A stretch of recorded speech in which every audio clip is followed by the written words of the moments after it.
Welcome to the NHL show on the Sauter on Sports Podcast Network. I'm Marc Sauter. He is Ryder from the S.O.S with Ryder and Lisa. It is good to be back. This show brought to you by First Round Collectibles. Promo code SPORTS10 for 10% off whatever sports card you want in the entire First Round Collectibles store.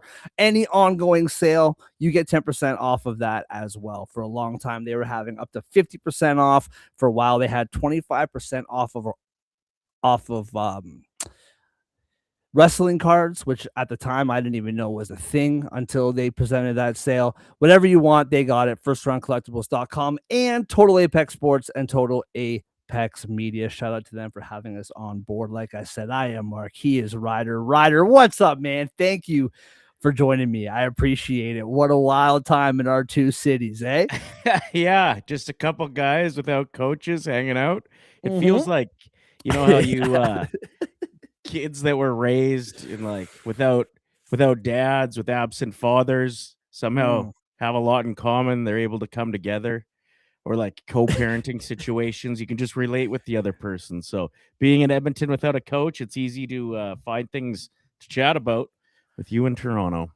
Yeah, and I mean, like two dudes with absentee fathers, maybe we'll get up to a bunch of no good today. Who knows? But it is good to have you on board, man. I appreciate you. Lots and lots to talk about. I do want to start, like, obviously, Berube fired, next day, Knoblauch fired. I do want to start with the playoffs just because, like, I know you're in a Canadian market. I'm in a Canadian market, and all of a sudden the playoffs like don't even exist. Like it's just like you turn on the radio and it's just Berube this, Knoblauch that. In both cities, I'm sure both coaches are being talked about as self-centered as we are. But the playoffs are still happening. Vegas with a big win over the Ducks last night. Avs through.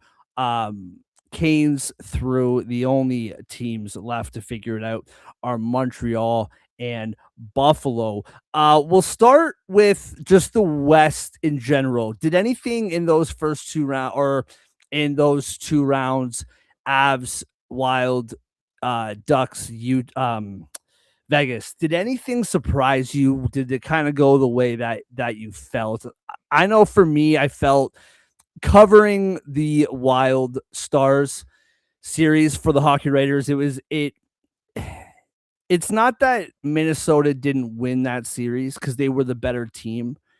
The Stars were so banged up that it was hard to really gauge what they were going to do against Colorado. Like it was just such a not the Stars team that we've come to know over the last few years. And then it happened. And of course, game 5, you're up 3-0. You let that one go. There were exciting games, but as far as the finishing number, 4-1, it felt pretty chalk. Yeah, I mean, I think the surprising part for me was in the first round, both Anaheim and Minnesota were able to handle pretty good competition. And yeah, what that had in common is both of the teams that they beat were banged up. And I think we realized how banged up they were when those other teams got into the second round and then got dummied. So it was surprising that Minnesota, to me, with how good they looked at times against Dallas, didn't really look like they had that much of a chance in that series against Colorado. And I think that goes to show what a wagon Colorado is this year. But also the Ducks, like, I was really impressed with their play, with how they were coached. They had a nice mix of vets that were standing up and young guys that were actually producing, and you kind of need that.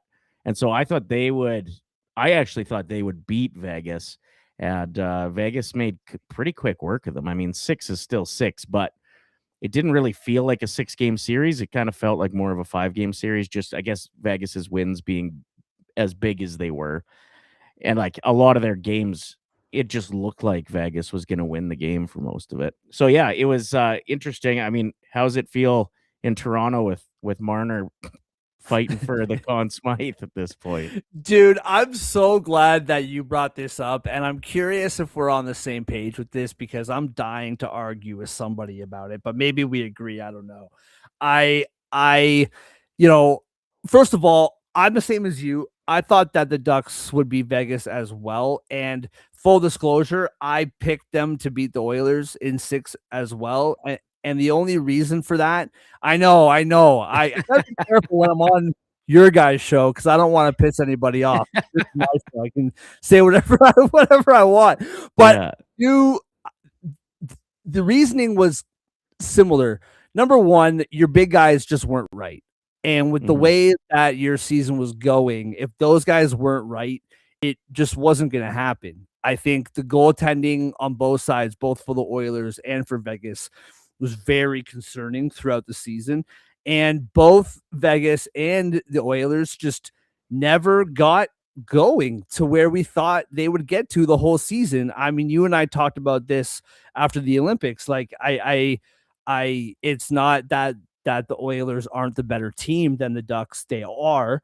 I just felt that nothing was going, and the Ducks, they're a feisty team, man, and they're fast. They're a lot deeper than I think people realize. I think that they didn't take advantage of their depth enough against Vegas. Like Mason McTavish, even through his ups and downs, him being benched for a lot of the series was foolish to me. But so that's that. I wasn't taken back by this Ducks team. I thought through the first 2 games, the Ducks were the better team against Vegas. Game 1, to get to your point, Mitch Marner was just the better team, was just the better player on both teams, and he almost single-handedly won them that game. Now, Dostal did his part. The penalty killing does their part. So to your question, Mitch Marner, it's so funny, dude, just how what I love about this is that typically in Toronto, and I don't know if it's the same over there, but in Toronto, we make everything about ourselves. Like we just do that on our own. Like we don't need anyone's help to make it about we us. know. Yeah, right. Exactly. But I feel like, yes, the media is talking about it, but I really feel like everyone else is making this about the Toronto version of Mitch Marner versus the Vegas version of Mitch Marner. And what I love about this is that everybody, and this is where I want to know what you think, because I'm hearing like so many people like, oh, I guess, Marner's not a playoff performer, Toronto? And just like, oh, like it's the media's fault that he was run out. Look at what he's doing. It's the fans' fault that he was run out. Look at what he's doing. And people forget that, like, we literally watched this guy for not at least 7 seasons. There were 9 playoff runs, but for 7 of those, fade away in the biggest moments every single year. And you can look at the points, you can look at this and that, and it's not just him. Like, nobody blamed only Marner. Like, Matthews is to blame, Nylander's to blame, Tavares is to blame, Riley's to blame. Everyone is to blame. It's not just Marner. No one said that. But like games 5 and 7 against the Panthers last year were 2 of the worst hockey games that I have ever seen. Like ever. And not just from Marner, like from everybody. In games 5, 6, and 7, Marner had 1 point. And what we saw last night in a series clinching game, one of the prettiest goals that we've seen, at least in this playoffs, that just did not happen here. So for people to act like it's the media's fault or the fans' fault, the fact is that these guys had year after year, like, I don't know, man, like how many markets let 4 superstars or 3 superstars go for almost a decade without shuffling the deck chairs. It never happens. And they let him. And Marner, his contract was up. He wanted out. It would have been anyone who was up. If Matthews' contract was up, if Nylander's contract. So yeah, dude, it's funny. I was on your show last week, and the day that Chayka was hired as GM, I literally had to write about how Marner was like the best player in the postseason so far. So it was pretty Yeah. funny. But yeah, dude, to me, it's like he's doing awesome. He's a phenomenal player. We've seen this Marner in Toronto in 9 straight regular seasons. Like, the guy is one of the best players in the league, bar none. But what we're seeing now is not what we've seen in the biggest moments. And that's just it. Like, we watch all these games. Like, it's not make believe that Marner was actually awesome. And we all just, like, it was real life. Like, Marner was not good when the chips were down. And he's really good right now. Like, been the most productive player in the postseason. Yeah, you look at superstars who end up leaving, and I think how they leave is such a big part of it. If it's that the team, the fan base, the management don't see how it can work with them in it, and then they leave, I think the majority of other fans want to see them do really well and will stick it to the team that lost the guy. But you see a situation like Kachuk, who just wanted out of Calgary eventually. And I don't know if people were sticking it to Calgary when the Panthers ended up winning the cup and he was a huge part of it those 2 years. Like, people weren't like, how's that feel, Calgary? Because they felt bad for Calgary because he walked on them. Whereas the Marner thing, like, it is one of those situations where it got a little bit ugly, and, you know, he eventually chose his own path, but I can see why he did. And that's why I think there's a lot of fan bases that are so interested in how Toronto fans are dealing with it and how the management there must be wondering what they gave up. Because you look at the difference, like, yeah, you guys didn't have a lot of playoff success with Marner and the Big Four. I mean, you damn near did last year. You damn near did a few other times. Like, who knows? You get one other goal at a timely moment or one other win, and maybe you guys hoist the cup with that team that you had. I mean, you put up the best fight out of anybody against Florida. So you look at the drop off from that to this year where you put yourself in a position to get the first overall pick. And, like, I think that does show how significant he was to that lineup. Like, yeah, you're right. He didn't have the playoff success. And in Edmonton, we saw that too with Jordan Eberle, who just kind of was a shadow when it came to playoffs. And so eventually you got to figure that out. You got to change some stuff every year that happens. And so we let go of Eberle, and then, he's had a fairly commendable career, captain in Seattle now, and has looked better in playoffs with them at their few cracks at it, or one crack at it. And, you hope for the best for these guys, but it is interesting when they feel like they were pushed out, how different you take that, and more judgmental you are of the team that lost them. Well, and the thing is, man, is like, you always, when you're in a situation, like, you always know it, like, better. And the reality is that Mitch Marner is a Toronto kid, right? He's not from Sweden. He's not from Phoenix or wherever Matthews is from. He's not, right? Like, he's a Toronto kid who became a superstar here.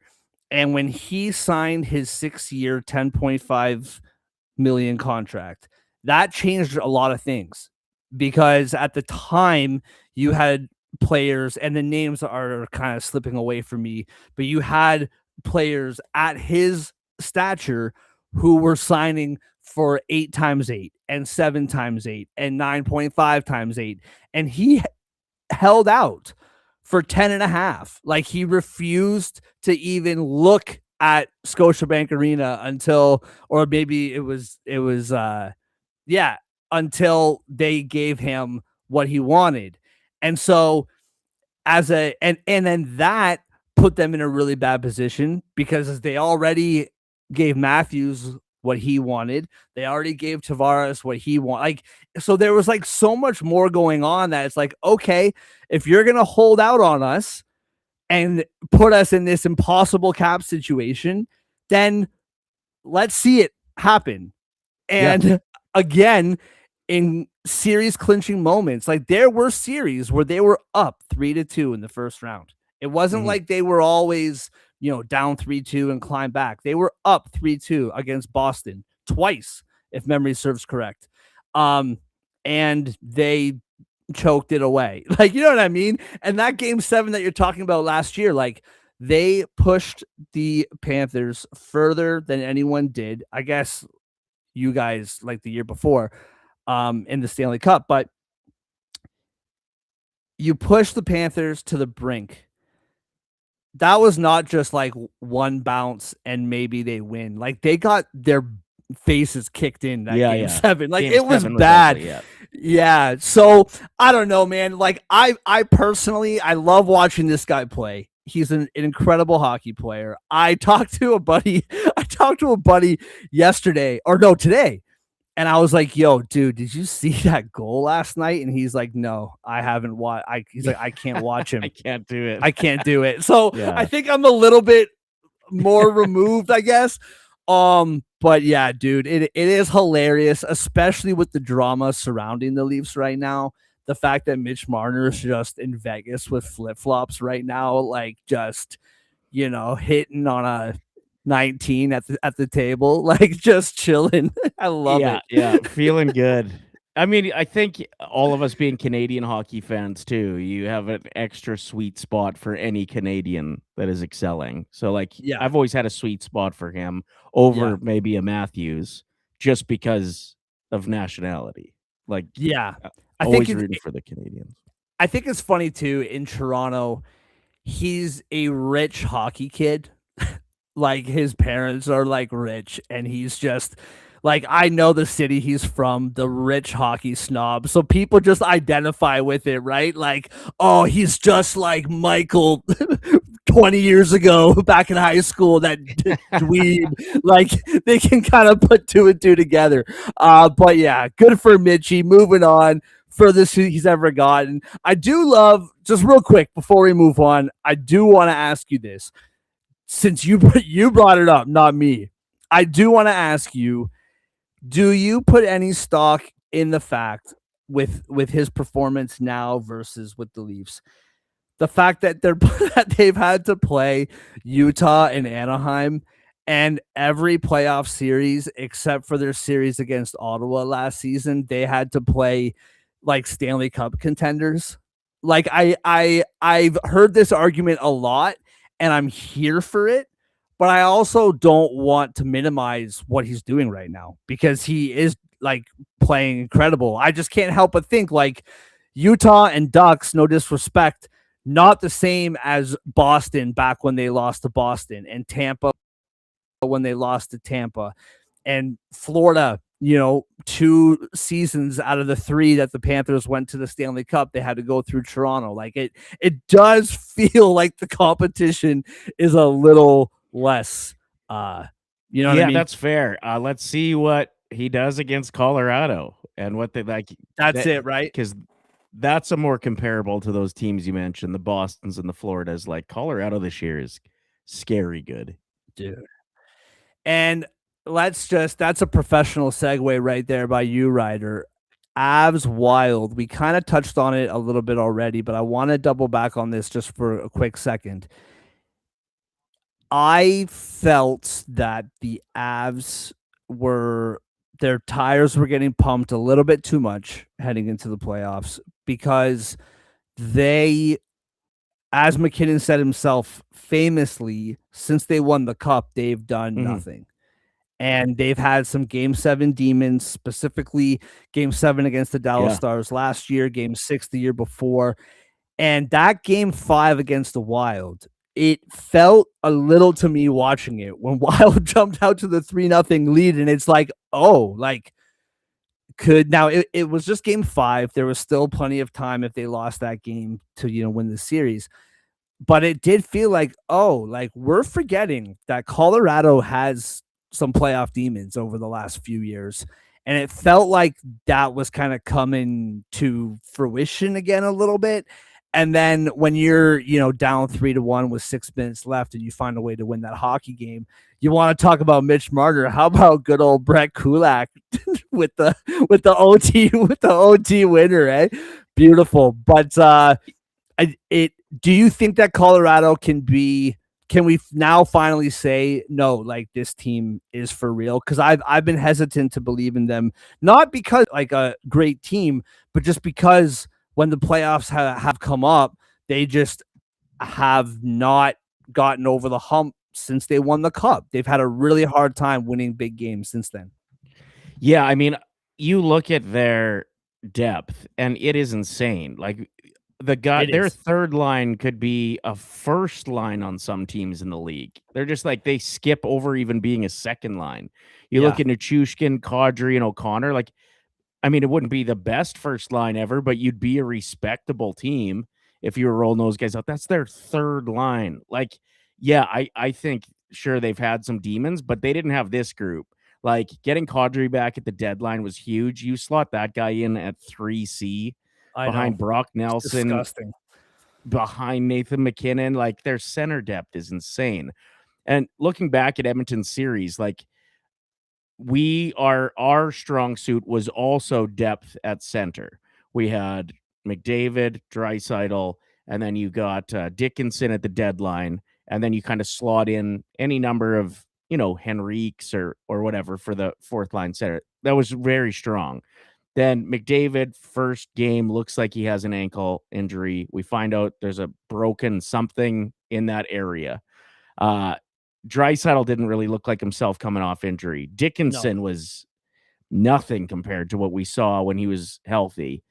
And then, like, that was our strong suit. We know goaltending. We know defense isn't what's going to get us to the cup. So you look at Colorado, and they've got that spine, that centerman depth, like, incomparable. I just don't know how a team figures out how to beat them for 4 games out of 7. I honestly think even you put Carolina, I mean, did I hear they're the only team that's ever swept back-to-back series? They're very good. Is that true? Yeah, that's what I heard. The person that told me didn't sound real confident though, so I don't know. I don't know. Carolina, I think would be scared to face them too right now. So the thing is that, so Colorado, what I'm curious to see with this series that starts in like 2 months from now is that Vegas has started very slow in both of their series against opponents that they should not like listen, we talked about it before. Vegas, it was still in the process of figuring out who they were when the playoffs started. Like they weren't on, like I know that they were, I think, 8-0 with Torts to kind of finish off the season, but it wasn't flawless. It wasn't overly smooth. That series against Utah, dude, like they were playing with fire the entire series. Like I think the only game that they weren't trailing in the third period was game 6. Like they I believe, what was it? One of the OT wins was like a shorthanded goal, which is like incredible, awesome. Yeah. But like they were playing with fire. That first 2 games against the Ducks were the better team. Almost like you couldn't even. I just remember watching, be like, man, like these, like Vegas is borderline lucky to be tied 1-1 going to Anaheim here for game 3. You cannot do that against the Avs, dude. No. Like if you start slow in that series, you're done. Like you're crushed. And so I'm curious to see Carter Hart was a massive concern, had an okay series against Utah, not great. He has the last 6 games, like the whole series, he's looked really, really strong. The whole team has kind of rounded into what they were supposed to be. So I'm super curious to see how Vegas starts this series, because if they start it anyway like they started against Utah or Anaheim, they're done before it, in my opinion. Yeah, I mean, it'll be interesting to watch, and I think it'll just be like, how can they possibly keep up with those guys for that many games in a row? But we've also seen really good teams get bumped. Like teams that were as good as Colorado in playoffs past are Mhm. quite often done in the first round. It's anybody can beat anybody in the NHL.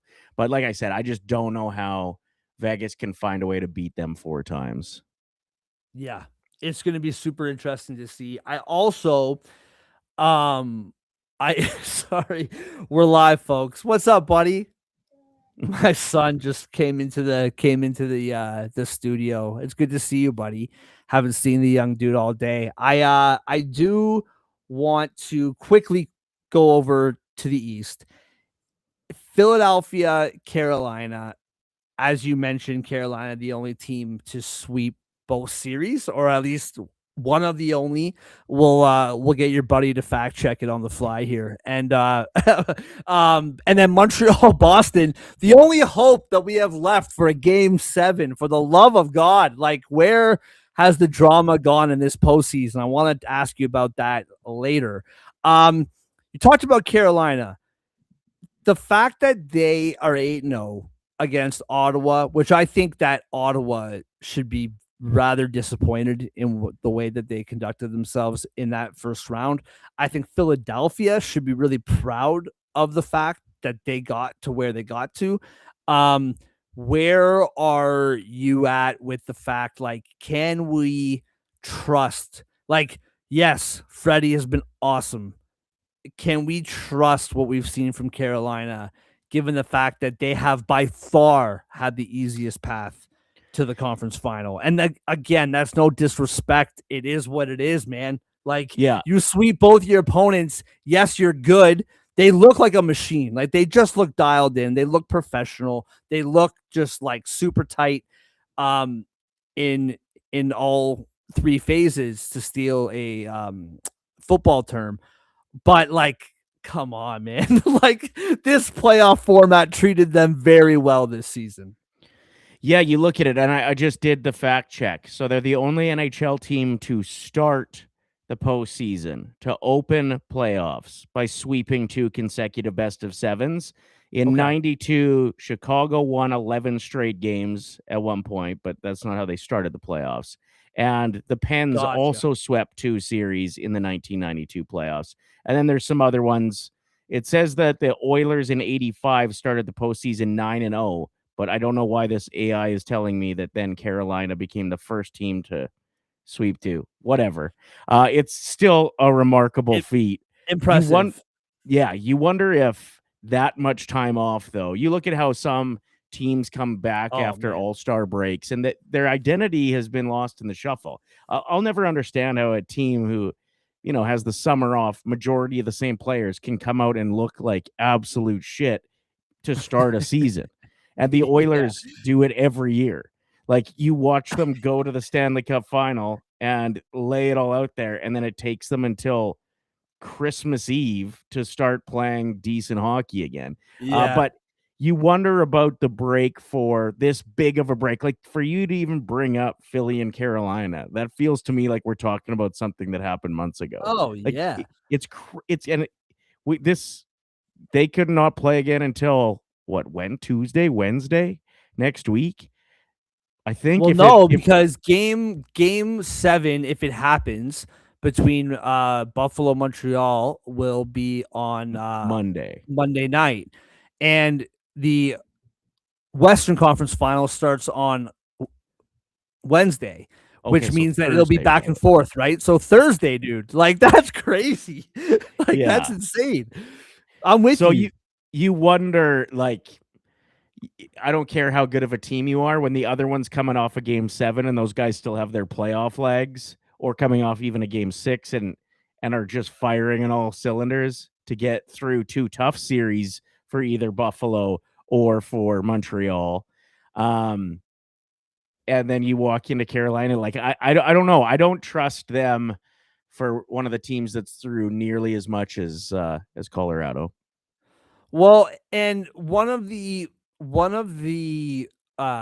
flaws, or I guess not flaws, but trends, I guess, for the Hurricanes has been the fact that getting to the conference final is no problem. Sure. They just always face a team that has things that they don't have or they don't have as much of. Like the Panthers, the physicality, the intangibles, if you will. There wasn't even a question both times that they played the Panthers in the last 2 seasons. For me, it was never a question who was going to win. You knew who was going to win. It wasn't like, oh, maybe Carolina can sneak it out. Like I had no doubt that the Panthers were going to handle them, and they did. They went 8-1 against the Hurricanes over the last 2 seasons. Wow. This is the only time, I believe, right? They swept the first time, Yeah. and then it was in 5 last season. This is the only time where whoever they play, Buffalo or Montreal, they are the better team. Like the Hurricanes are the better team.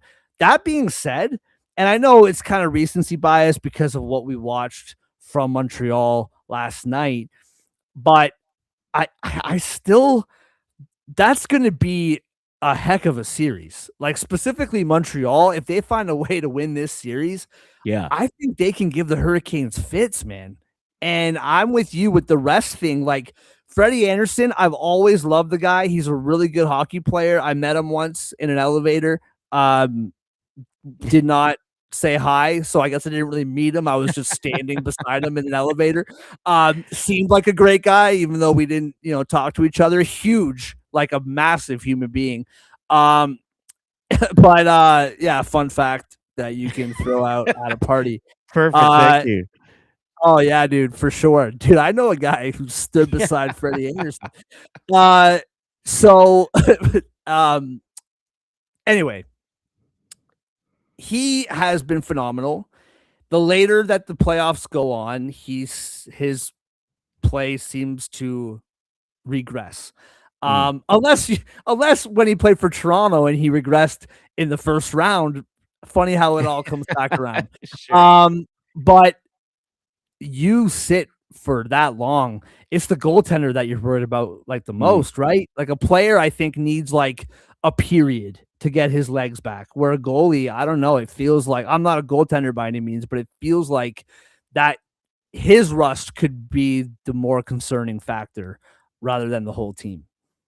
Yeah, fair. And I just think the pace of play is so insane coming out of a long series that Yes. that could be what gives Carolina a bit of trouble, and maybe Buffalo or Montreal end up scooping up 1, if not 2, in Carolina, and then all of a sudden they got home ice advantage. And if it's the Bell Center, that is truly home ice advantage. That place has been electric. Dude. Yeah, it's been insane. And what's funny is that like a lot of Leaf fans are not having any of it. My grandmother, rest her soul, she was from Montreal. She was a big Habs fan, and like it gives me chills, man. Like watching those pregame, that's like a must-watch pregame, dude. It's insane. But we were talking about it today, and I think the majority of people around here, because Montreal is far enough from like proximity wise to us, that we're cool with it. Like maybe, I don't know how you guys felt when Vancouver was going on their near runs or when they were making the cup finals there, but like it's just far enough that you're like, okay, well, there's no real competition here. That's the other side of Canada, because we did not want Vancouver to win. We did not want Calgary. Really, eh? Yeah. That's interesting. Oh, no. Yeah. Again, I just think it comes down to proximity. Well, what's funny about, I don't know, man, Toronto, it's a whole different thing. Like I'm fascinated specifically with Vancouver. Like you guys like poked fun and we've like joked around, but like Vancouver hates Toronto. Like Vancouver fans, like they hate us. And so I find it like fascinating and hilarious. And when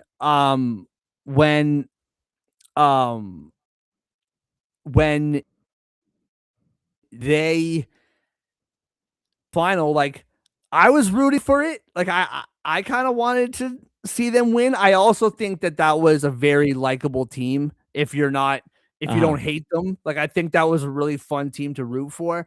Although the Sedin twins, they give me weird vibes, dude. Seeing them again together, I don't know, man. That's a whole other topic of conversation. But they just, I don't know, something's weird. But I'm fascinated with how much that city hates us. It's really funny. You know what? I think that Chris Gann, P71. Good to I think the Toronto thing is because it's such a big market and has so many fans that the cream rises to the top when it comes to comments, but that also means the shit rises to the top. And the amount of ridiculous posts that we see just based on how many fans are posting, and so the ones that hit your algorithm are the most extreme, they're the best takes or the worst takes. And they're just force-fed to the rest of Canada because of how many there are. The amount of times I've seen mock trades on how to get McDavid to Toronto is ridiculous. Dude, I know. It's every third post that I see when I open Facebook. It's a mock trade on how you're gonna give us Nylander for McDavid, and so there's that, and then plus with the hubs being Sportsnet and TSN, and them being based in Toronto, and their advertising money comes from Toronto for the most part. We understand that. So the content is, focused on the Leafs more than the other teams. So it's a little ridiculous that it'll be like when we were in the Stanley Cup final, and we're going to get to highlights from Game 7 of the Stanley Cup final. But first, what does Matthews put on his toast is a little exhausting at times. So you know what, though? What I love? Sorry, just real quick. You know what I love, Ryder? It's my favorite. Because I don't hate you guys. You guys hate us. That's fine. We love everybody. What I love, and I get off on this, is on Saturday night, hockey night in Canada, Leafs in Edmonton, 7 p.m. EST, baby. Same with against Vancouver. In Vancouver, 7 p.m. EST. Oh, they're playing Calgary. It's not even just you guys. They're playing LA. In LA, it's 7 p.m. EST. I love it so much. You have your Toronto in Edmonton on a Thursday night, 10 p.m. If it's Saturday night, I'm sitting down as the sun's setting, baby, and I love it so much. It's even McDavid commented on that this year. Yeah, I know. It's great. Being you'd think you get, when it comes to home ice advantage, you think you'd get to play at what time you're used to playing on a Saturday night, but I guess not. Beautiful. I love it. So, yeah, I think that probably plays into the fact that none of us ever want to see the Leafs do well. It's so funny. Well, I have something to bring up in regards to that, but we'll bring that up later. Only one series left. Quickly before we move on, we got a couple other massive things to get to. Buffalo, Montreal, what's your lean here? I mean, it feels like, I know that Montreal has home ice advantage, and the Bell Center is a nuts place to play, and they looked really good in Game 5. So you'd think it's going to be a done deal in Game 6, but I just feel like this series, just like Montreal's last series with Tampa, there's just no way it doesn't go 7. I'm taking the away team for the next 2 games. I think Montreal loses Game 6 in a close one, and then goes and gets it done in Buffalo in Game 7. I don't know. It just feels like another, how some series just feel like they're going to be 7, before the puck drops. And then the entire series, you're not convinced it's not going to be 7. That's kind of how I'm feeling about this one. So it's been awesome. It's cool to see Montreal, who is going to be a problem for years to come, because that's a young team with a lot of great, fast, fun to watch players, and I just think they're going to be dangerous for the next decade.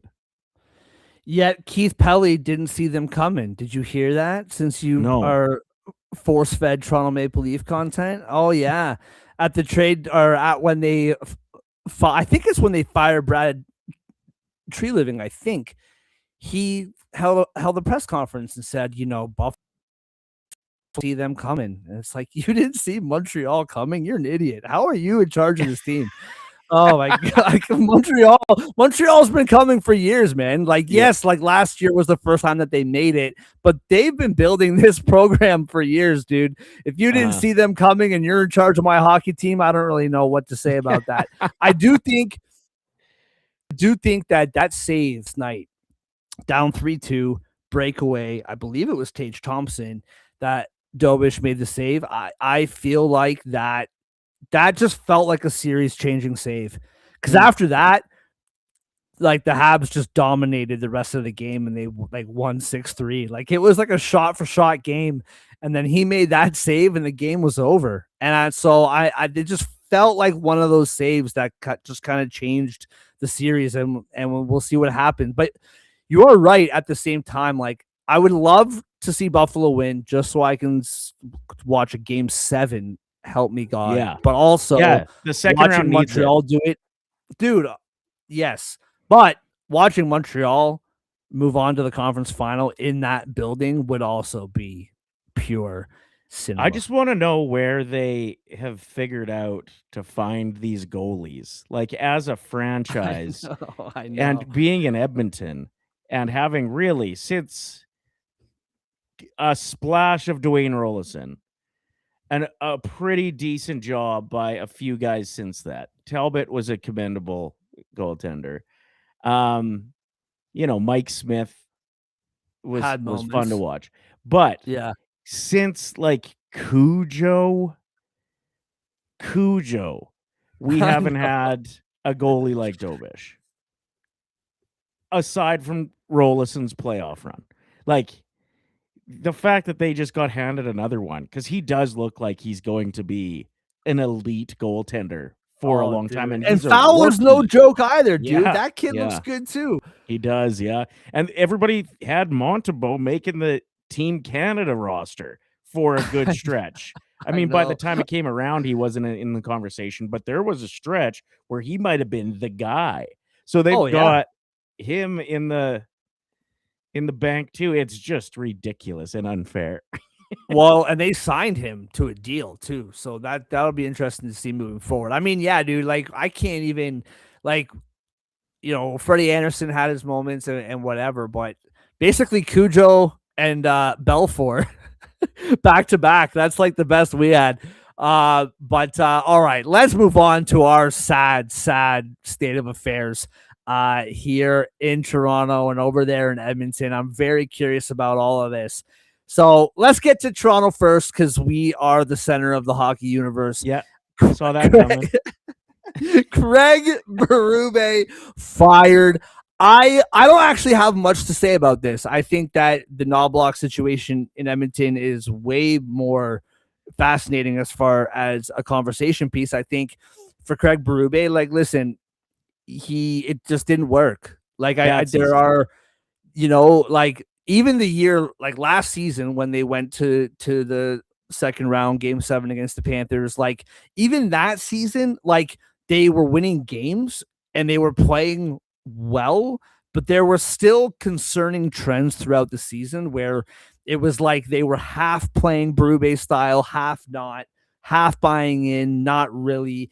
And then that game 5 and 7 against the Panthers, like how unprepared they were to play a hockey game in those two moments. It's just not, it's indefensible. Like it is indefensible. And they went to Florida in game 6 and played maybe their best game of the entire postseason, and then went back to Toronto in game 7 and put up the exact same performance they did in game 5. And it really felt like, even though there were players that were gone, obviously Marner being the biggest one, it felt like this whole season was just a leftover from game 7. That's what it felt like. And so to me, you look at all the numbers. Yes, Marner was gone. Yes, Matthews was hurt. Yes, Nylander was hurt for a lot of the season. Yes, Tanev was hurt, which he is a rock defensively for us, and we'll see if he even plays again. Who knows kind of what happens there. The reality is this team just was awful in every coachable, adjustable category. Like there were no adjustments being made. It was just it's on the players. Like even in October when they weren't playing well, or maybe November, Berube literally said like he was asked about the play of the players in a certain position situation. I don't even remember, and he said, "I don't know. Talk to them.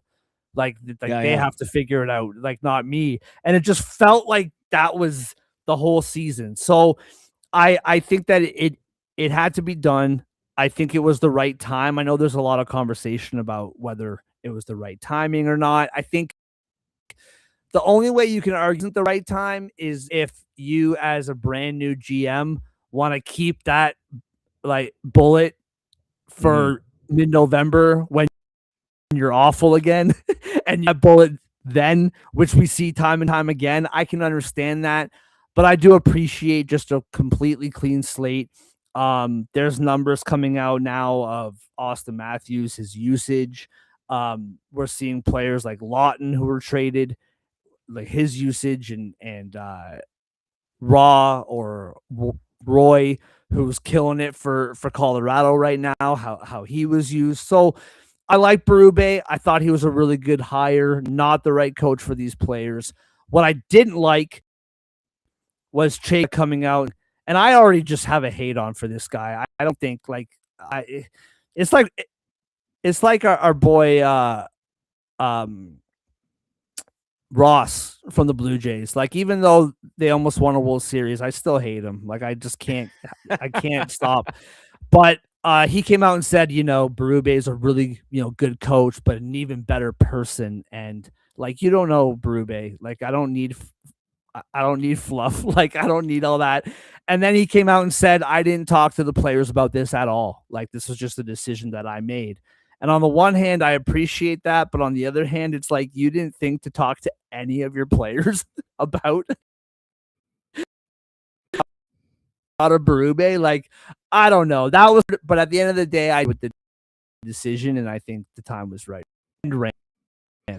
Yeah, that's a rough year for Berube because whatever the hell happened at the gym where he split his head open looked like he deserved a few weeks off to heal. Yeah, I saw one tweet that said crazy, this was a gym accident. What did the whole gym land on his head? I thought that was a really good. Dude, that was rough year though. for the poor guy. That was uncomfortable Yeah, too. Watching those press conferences with that head on it, like that was brutal. Oh. You got to look at some of these coaches and they understand what they're getting themselves into. Like there's no way Berube took the job in Toronto and bought his dream home, because you just know that like the markets are so demanding, the fan bases are demanding, like unless you take them to the cup. But still, you have a bad couple years after that, you're gone again. I get, it's kind of like contract work. That has to be how these coaches take these jobs. Just knowing, like, hey, when the job's done or they're done with me, I'm looking for new work. It doesn't feel like a solid career to settle down and have roots, and that's shitty. Like it's too bad, but it's just the way of the business. They also make millions of dollars a year, so do we feel that bad for them? Not really. Like the Knoblauch thing, before we get into that totally, but like great dude, feel bad that he's out of work right now. Really wished we would have saw him get us past the finish line, but he didn't, and we had a bad year and we're on a time clock. So what are you going to do? And Toronto, like, they have big decisions to make. You get a new voice in there and see what you can do with what you got before you have to make those decisions. Well, yeah, I think like to go into that, because let's just talk about it. Obviously, everyone knows by now, Chris Knoblauch fired by the Oilers, and we're going to talk about the scenario of how this all happened, which is insane to me. In Toronto, like I think the pressure has been building for years and years, regardless of Berube. And he was supposed to be that was going to take this regular season, like one of the best regular season teams that we've ever seen, at least in recent history. Like you can't deny it. The over the last like 9 seasons is incredible. and you're supposed to excellent, skilled regular season team and finally make them a playoff team. And we saw that last year in spots. And then obviously what we saw this year. I just think in a different world, maybe it's like, okay, you know what? They had a bad year, come back next year. But like this season for the Leafs was so bad. You're already firing the GM. You're already like, you got the number one pick. We already don't know what's going on with Matthews. Like, there's already so much going on. You might as well start fresh. This Yeah. Knoblauch thing, to me, I am so fascinated by Ryder, and I obviously want to know your opinion that like this is why you are here. I I 2 straight Stanley Cup finals. You have played more playoff games than almost the entire league, besides Dallas and Florida over the last 3 seasons. You had the year from hell in a lot of ways. The goaltending situation, like different health situations, it just never came to fruition for you guys this season. And oh, by the way, Knoblauch signed a 3-year extension that kicks in September. Tell me why this had to happen. Like, let's forget for a second about how it broke, like the whole like Cassidy thing. Like, I want to ask you about that after, but why did he have to get fired? Because to me, in my mind, it's like, this is what I hate about the NHL. Like, you literally saved a sinking ship, brought them to 2 straight Stanley Cup finals, and got fired after 1 year being bounced in the playoffs because 2 of the best players on the planet were hurt. And the GM can't figure out this goaltending to save his life. Like, I just, it, like, my heart hurts for him, man. Like, what more do you have to do to keep your job in the NHL? Yeah, so I guess for me, it felt like, and you hear this all the time, but maybe he lost the room. You had the 2 superstars, McDavid and Draisaitl, over the last year and a month, less than a year, because it was when we got bounced in the cup final where McDavid ended up saying we were just doing the same effing thing over and over again. So that is a direct shot at coaching. That specifically, because like there's nothing Yeah. management could have done at that point. That is a coaching issue. And then you heard quotes from both Draisaitl and McDavid at their year ends, and I appreciated that they were as open as they were. And it just seemed like they didn't think that this guy could get the job done. And by the sounds of it, this one actually wasn't a decision that was made by Bowman as much as it was owner Daryl Cates that decided it was time to get a new coach in there. And if he caught the vibe like the rest of the fan base did, that these 2 extreme superstars weren't confident in this coach, I don't think he had a tough decision to make, to be perfectly honest. As it is a what have you done for me lately league, and you look at what Knoblauch was able to pull out of the players he had this year, and it simply wasn't good enough. Like, to me, that's such a big part of momentum and win streaks and not having losing streaks and middle of the season games that are important. Like, I look back to when we played Toronto and Calgary in back-to-backs, and it was right before the Olympic break, and we Yes. lost both Yeah. of them. And you needed 1, if not 2 of those games to start separating yourself from the rest of the pack in the very weak Pacific, which shouldn't have been hard to do. That's the other thing. Like, we were in the worst division in hockey, no doubt, with 2 of the best players in the world, or arguably the 2 best players in the world. Yeah. And 100%. you couldn't seem to get everybody on the same page. Like, genuinely, to me, that's a coaching thing. I could go off about how if Bowman got let go too on why I think that's a good move, because he's made some unforgivable mistakes with this team. Like, that Trent Frederick signing was one of the dumbest things I've ever seen. We never saw for a minute Trent Frederick being worth an 8-year deal. It just made no sense. So his big swings have been misses. The other one, that goalie trade, And in this market, yeah, everybody was screaming for something to change with the goalies, but we didn't mean go get worse and have a guy on the books for another 2 years. Like Tristan Yeah. Jarry at $5+ million a year when you were going to have Skinner off the books and actually get the ability to go and do something. Like if we didn't make the Jarry trade, I genuinely think the Oilers would be in a position to go get Bobrovsky for a 2-year deal, and let's see if we can do it with a proven top 5, top 10 goaltender. We can't do that now because of the Jarry deal. So I could go off, like I said, about Bowman too, but Yeah. with the troops that Knoblauch had to work with this year, there was never really a time where I'm like, we're clipping. These guys are coached well. They're all buying into the right system. It seemed like random decisions were being made constantly. So it is confusing when you look at, the Oilers go into the Western Conference Final, following that up with 2 Stanley Cup finals. And I know that Knoblauch wasn't a part of the Western Conference one, but he genuinely was the 2 Stanley Cup final runs.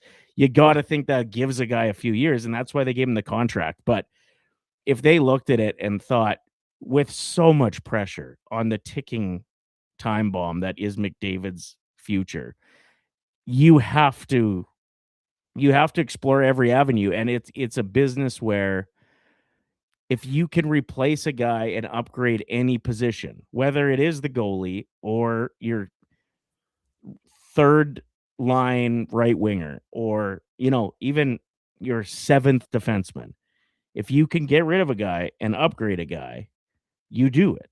Like if you have that chance, you do it. And I genuinely think with Bruce Cassidy on the market and probably not for long, if they didn't make a move quick, that's all that they were doing. They were upgrading to somebody who knows how to give a team a plan and an identity that it seems like Knoblauch lost a bit. We used to be the comeback kids. We were what the Anaheim Ducks were known for this year. No lead was safe when you were playing the Oilers because we just didn't have a turn down the intensity button. Yeah. It just, nobody felt they could be up genuinely. The other team could be up 4-0 halfway through the second, and that's when I'd start betting on the Oilers. Like that's Right. who this team was. Yeah. And then they lost that. So they did have an off button or a lost confidence, but I don't know. Like to me, I was excited, not on the human level that Knoblauch lost his job. Seems like a great dude. And I thought he spoke wisely and sincerely. And obviously him and McDavid had some good rapport from their history together. A lot of that should have worked, and it almost did. He almost gave us what every fan here wants, which is a cup. But on a business side, on a sports fan side, I'm actually happy with the decision. Before we move on, Lisa on the S.O.S, who I think you know very well. Hello, friends. Lisa, good to see you. Good to hear from you. Thank you for joining us. If you haven't us with Ryder and Lisa, I've said this even when you're not on my show. Excellent program. My wife, if I'm just being vulnerable, my wife's become like a legitimate fan of your show. Oh, sweet. Yeah, a bigger fan than me. Can I say that without offending anybody? She loves you guys. Good. And yeah, they do great work every morning, Monday to Friday on Oilers Nation. I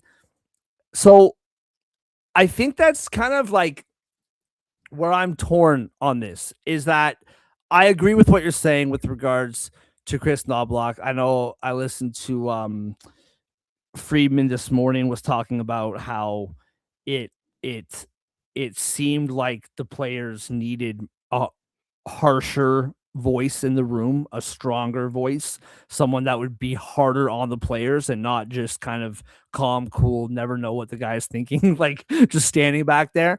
At the same time, I could make the argument, which you also kind of did as well, that I just think management has failed this coach. Obviously, you can talk about him failing McDavid and Draisaitl and all that, but if we're just talking about Knoblauch, I just think that management failed this guy so hard. Like how okay, you go into the season with the same goaltending. I can you rationalize it just with Skinner legitimately been a very good goaltender when it comes to the playoffs. He always had his moments. He was pulled for a game or two, and then he stepped back in and went on a run. Like there were moments like we both covered the Dallas series last year. Like he was incredible that series. Mm-hmm. And like different moments as well. So okay, fine. But like you said, dude, like I don't know, like I'm not a GM. I'm not in these rooms. I'm not a scout. I'm not, traveling the league watching all these goalies. To trade what you traded, like to get Jari is one thing, but to give up what you gave up for him just made no sense. Like we have to pay you extra to take Jari on top of already Skinner. Like it just made no sense from the jump to me. Obviously, the depth issues. I think you guys have been fascinating to me, and I'm curious your thoughts on this because in both playoff runs, both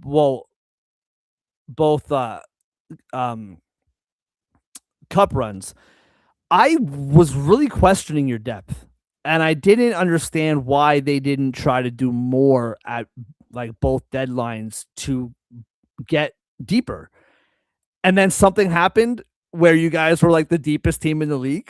Like all of a sudden, halfway through the playoffs, you're just incredibly deep and you don't even need McDavid to score 4 points every night because every line is just clicking. Like maybe they just thought that would happen again. I don't know. You can obviously, go on for much longer about it than I can. I just think from far, it really feels like this management set Knoblauch up to fail specifically this season, and it just sucks to see. And maybe he did lose the room too. Maybe regardless of what the Oilers did, whoever they traded for, whatever goalie they brought in, maybe this was bound to happen regardless. I don't know. It just felt like the decisions that management's made kind of made this inevitable. Yeah, I guess to me too, with a new, I'm truly confident it's going to be Bruce Cassidy. Like that. I mean, That it really, has to be now, right, yeah, dude? Like you can't have what happened and not get your guy. yeah. So I think with a voice like that, this is our last kick at the can if it doesn't work, because McDavid will leave and Draisaitl might ask to leave as well if we can't get it together. So it's your last kick at the can. We've tried coaches that see eye to eye with McDavid and Draisaitl, who kind of let them call the shots in some way. Apparently, who they want to play with, that's who they play with. When they want to get faster, I know that in the 2024 closing comments, McDavid said, "Yeah, we got to get younger and faster." So we dealt some older players to get younger and faster, and then all of a sudden, well, we needed some quality older guys. So they're just constantly pivoting to what McDavid and Draisaitl are hinting at. I don't think McDavid and Draisaitl are kicking down the coach's door and demanding things, Yeah. but they've had coaches in that are first-time NHLers that are stepping into roles where they're dealing with incredibly talented players. And that, I think, for no matter who you are, is an intimidating thing unless you've been around. So for me, the Bruce Cassidy or someone like him, I hope lets Leon and Connor know that they're just players on this team instead of calling the shots. Like they are high-powered sports cars, but they've been trying to also be the truck that hauls the other cars with them. And you know that doesn't work. Like you know that they can do what they've spent their entire life doing, and managing a hockey team or figuring out a lineup isn't necessarily that. They've just honed their skills. So I would love to see a coach come in and not put them in their place. That's a harsh way to word it, but to take away the idea that they run the team, because I don't think that helped this year, and I think we saw more vulnerable moments because of that. They get frustrated because the other guys aren't doing what they want them to do. But Right. if it's an entire system that they're just a big piece of, and a huge piece of, I think we'll have more success. Like McDavid's dealing with an injury in the first round of playoffs, and you have him out on the penalty kill. There is only one reason that happens, and it's McDavid telling the coach he wants to be out there. I would like a coach to say no. We've got our guys that can kill penalties. If you're down by a goal and it's the PK in the third period, it's a different story. But these guys should just be utilized for the gifts that they have instead of also trying to micromanage themselves. So yeah, I want a coach with a loud, mean voice that will sit Nurse for a shift, that will sit Draisaitl if he doesn't back check for a shift. They've never had that. And I just wonder if you really, and you can tell from other players on the team that they're kind of scared of McDavid and Draisaitl's aura. You know, they tried to play Frederick with those two to start this season, which was a bad idea. But like immediately he loses all of his confidence because he's playing with these guys that are not only his line mates, but they're kind of running the team. I don't know. It feels to me like it's time for a coach to coach and those guys to play. I want to know, and I can't find it right off the, but I want odds. A hook right with betting odds with yours. I want to know. Are you there? Sorry, I just lost connection for a bit. Yes. You there? Yeah, we're good. I want to know what the odds are of Berube coaching for the Oilers and Knoblauch coaching for the Leafs. I want to know. I know that we're live. I apologize. It keeps popping up that I'm losing connection. Are you with me? Yeah, I'm with you. Yeah. Super weird. All right. That's going to get annoying really fast, but that's okay. I would love to know Berube in Edmonton, because you're saying Cassidy. Obviously, I'm right there with you. I think Cassidy is going to be the guy. He has to be that now. But I do think it would be funny that the Leafs kind of need a Knoblauch and the Oilers kind of need a Berube. that would be very entertaining if those two just swap places. But to the Berube or to the Cassidy thing, do you think that if this did not break, do you think that they would have kept Knoblauch? Like, did this coming out, and did it force their hand to do it right now? Or maybe if this didn't come out, Cassidy doesn't come over and nobody knows anything about it. Like, do you think that this had to happen regardless? I mean, obviously, like you do think that. I don't know, man. It just feels like it felt innocent enough. Like, you know what?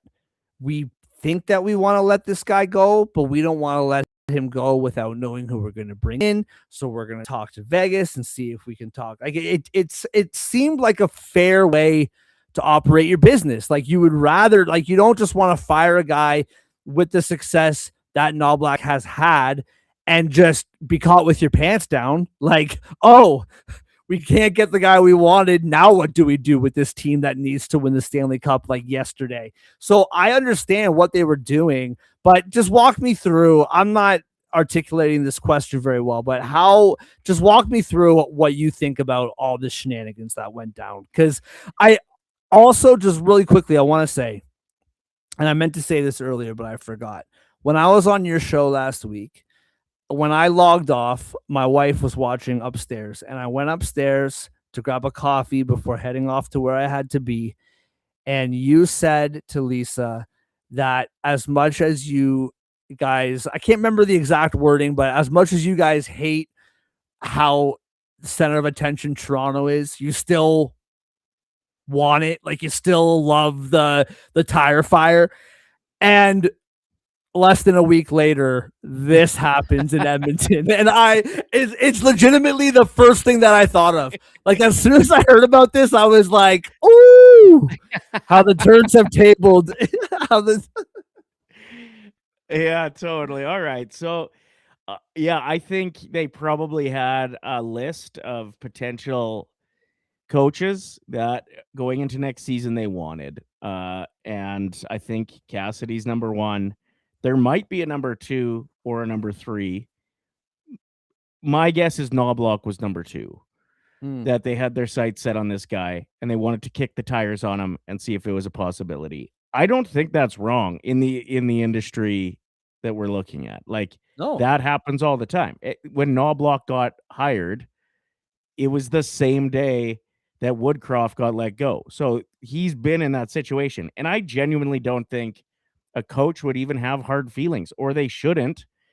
This is what you signed up for. It's just like I spent 21 years in radio and I saw a bunch of people get let go, and it sucks when good people get let go. But the fact that they were surprised, like that's what this industry is known for. And you signed up for it, and it comes with its benefits that you get concert tickets or whatever.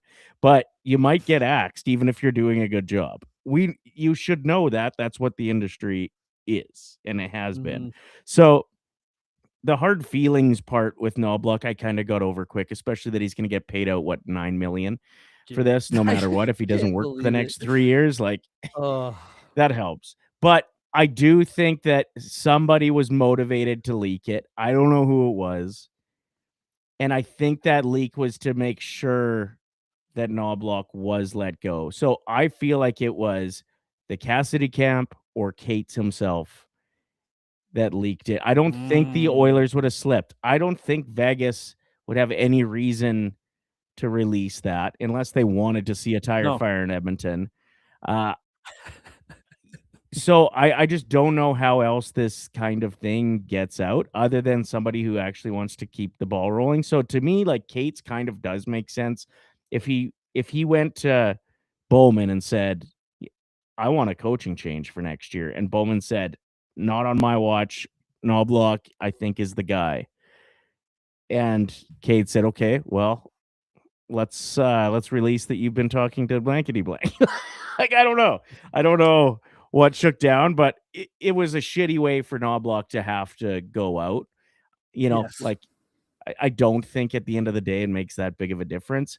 It is a little scary that the organization that's handling McDavid's last stretch potentially with the Oilers, or these very important years, couldn't get this one right though. Like that's how many fumbles we've had. That how couldn't you have just not fumbled this one? Just don't fumble it. Don't have the entire hockey world looking at us. Let's just have a quiet off season, even if we get a new coach in there, and then get ready to roll next year. So yeah, it's unfortunate for Knoblauch, and if we don't get Cassidy somehow, if the Leafs somehow convince him to come there instead, that would suck so bad. So my odds to answer that question, I think there's like less than a 5% chance on Berube coming to Edmonton. And I don't know, Knoblauch to me does seem like he'd be a good fit in Toronto. Young coach, Yes. knows how to Yes. talk to younger players, um, is patient. He's very patient, almost too patient. I wanted to see him breaking sticks on the bench. I wanted to see Yes. him yelling at refs. And maybe the Leafs are in a position where for the next couple of years they don't necessarily need that kind of energy. They don't need Tortorella. They need, a calm, collected guy who is very wise with his words in the post games, and that would be Knoblauch. So I could really see it. Let's say 40% for Knoblauch to Toronto would be my thoughts. The only thing that I disagree with what you just said is I'm tired of on it of like not we don't get a lot of like wise, honest words here, but I just want someone behind the mic to just scream. Like I'm tired of the Uh-huh. company line. I'm so sick of it. Um yeah, no, I think Knobloch would be a good fit here. I don't necessarily think that they should or shouldn't hire him, but I do think they need kind of I just for Toronto, I think Cassidy would be a good coach here. I just don't think that like Cassidy is notorious for taking a team that is almost ready and Uh-huh. taking them to where they want to go, and then the fire fades away. right? And then he gets fired. Like that's kind of what happens with Cassidy. Same thing with like Pete DeBoer, right? I thought Pete DeBoer would be a really good fit here, and then the Islanders pulled that move off before the playoffs. Or no, they weren't a part of the playoffs, but you know what I mean. Before the season was over, and so I thought that Pete DeBoer would actually be really good here. So I would like to see Cassidy here, but I don't think the Leafs roster is at a point where they necessarily need him right now. Like I think the Leafs can bounce back next year. I think they can make the playoffs. I think that this was a very, very bad year, and I think that they can be, Philadelphia, Pittsburgh, Boston. Like they might not, win the division, but I think they can be good enough to at least get back to the dance. But I don't think they're in this like championship contending window that we thought they were in at one point, where Cassidy can come in and save the day. I don't think so. I think that like the Leafs need to bring in, this is my opinion, Chayka, like as much as you need to do what's best for the team, you also need to like take care of what people think about you. And that isn't very high right now. So bring in somebody that people can get excited about and not someone that someone has to do like research for. Like, Right. like if it's David Carl from Denver, I'm here for that conversation. If it's John Gruden, who has won a Super Bowl. Oh, sorry, not that John Gruden, the coach of the Toronto Marlies, championship winning coach. If it's Holtra, who has done very well in the farm system for the Canucks, who also has experience on the Toronto Maple Leaf bench in the past. Like names like that, I think would be good for the Leafs. I don't want Chayka to come up with some brainchild, like someone that worked his drive-through at the Wendy's who was great with numbers. Like I don't need that.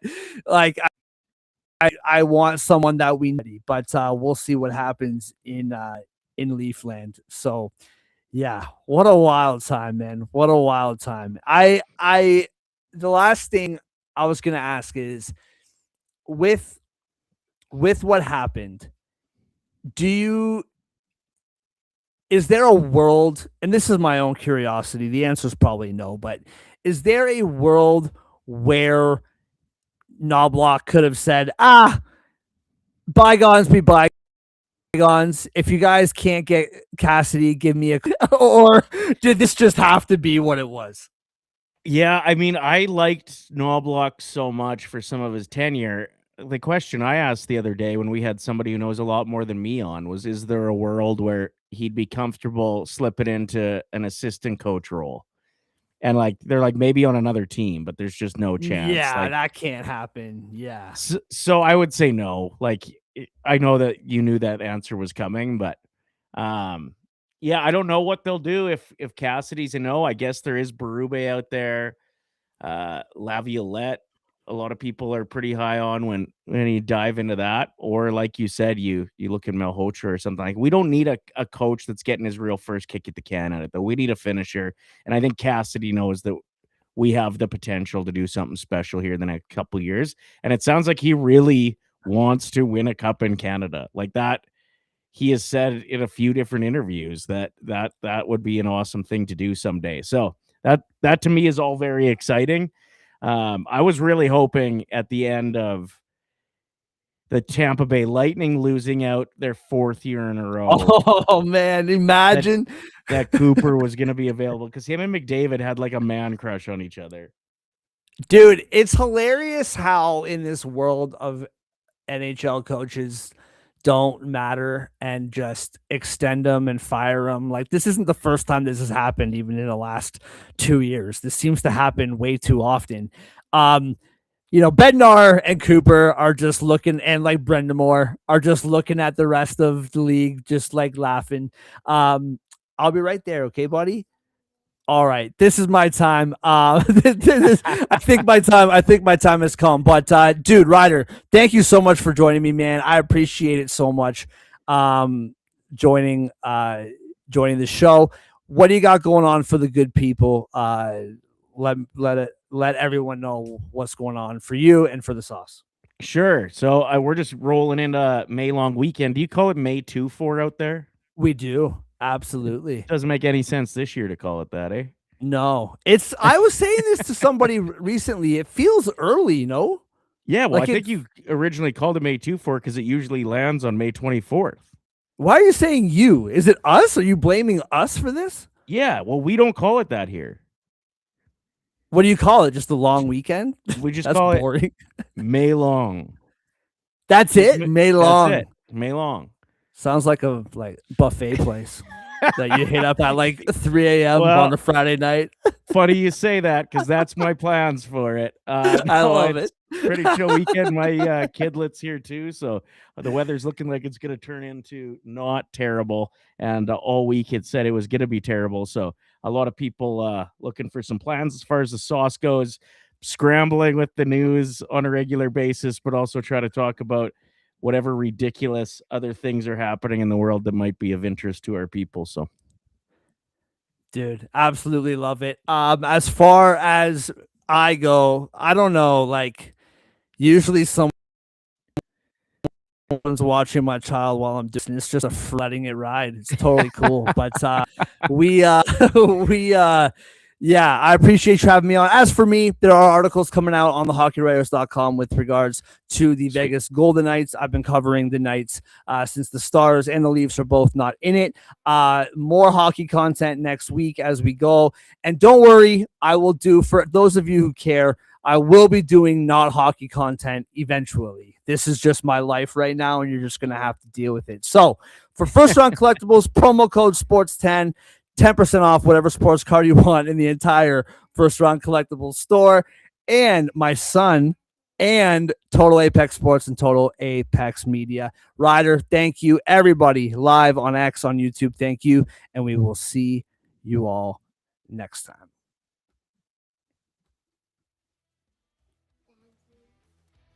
Yeah, buddy.